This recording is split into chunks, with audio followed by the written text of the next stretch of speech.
喺北角，每一日都有好多故事發生。教會唔係淨係喺禮拜堂入面，仲喺樓下街角，喺社區入面。喺課室入面，弟兄姊妹陪小朋友做功課、講故事、玩遊戲。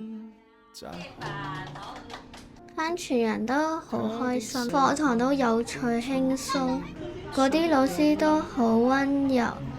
唔止係補返幾題數，而係陪佢哋發現自己係被看重、被愛嘅。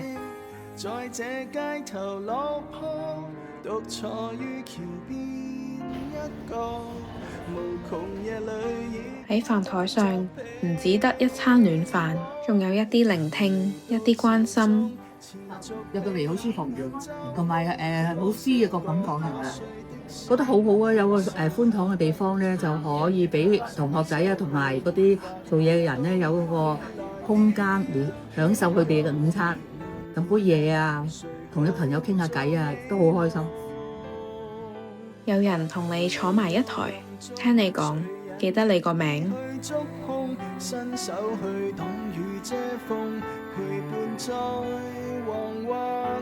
喺街角，弟兄姊妹為清潔工、拾荒者、基層家庭打氣、祈禱。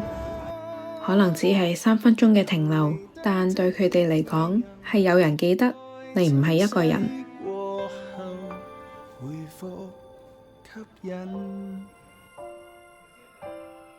社關唔係一個部門嘅活動，係一班信徒喺上帝放我哋嘅地方，學習多走一步，去愛身邊嘅人。聖經叫我哋行公義、好憐憫、存謙卑嘅心與神同行。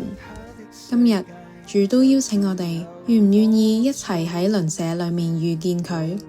願主帶領我哋喺街角、喺教會、喺飯台，真真正正遇見佢嘅心。